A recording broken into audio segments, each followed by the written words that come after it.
বিধায়কনাথ বাপ্পা চ্যানেলে আপনাদের সবাইকে স্বাগত। বন্ধুরা, সারা বিশ্বে যতটা ধর্ম আছে তাদের কোনো না কোনো প্রবর্তক আছে।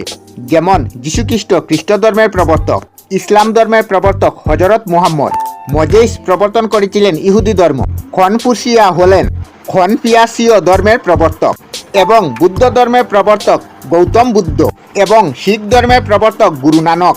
এইরকম আমাদের হিন্দু ধর্ম অবলম্বনকারীদের বা সনাতনীদের প্রায়ই শুনতে হয় আমাদের সনাতন ধর্ম বা হিন্দু ধর্মের প্রবর্তককে, বা কোথা থেকে এই হিন্দু ধর্মের উৎপত্তি।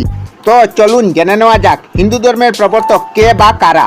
হিন্দু ধর্ম বা সনাতন ধর্ম কোনো একজন ব্যক্তির দ্বারা প্রবর্তিত নয়।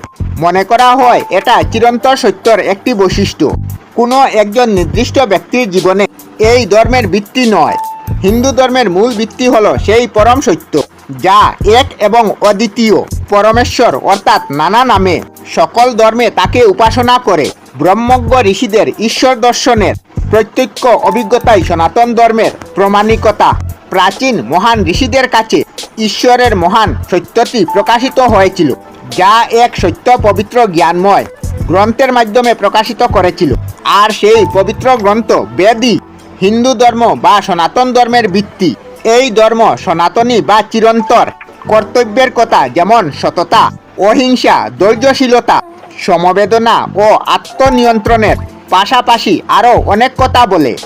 হিন্দু ধর্মকে বিশ্বের প্রাচীনতম জীবিত ধর্ম বলে বিশ্বাস বা প্রাচীনতম জীবিত প্রধান মতবাদ আখ্যা দেওয়া হয়েছে। আমরা আমাদের চ্যানেলে সব ধরনের ভিডিও আপলোড করি, যেমন ব্লগ, নিউজ, কুকিং ভিডিও, ধার্মিক আলোচনা ইত্যাদি। যদি আপনারা এই ধরনের ভিডিও দেখতে পছন্দ করেন তাহলে এই চ্যানেলটি নিশ্চয়ই সাবস্ক্রাইব করবেন। আমি আপনাদের সাথে বিধায়কনাথ আজকের মতো বিদায় নিলাম। আর ভিডিওটি ভালো লাগলে লাইক, শেয়ার ও কমেন্ট করবেন। ভিডিওটি সম্পূর্ণ দেখার জন্য অশেষ ধন্যবাদ।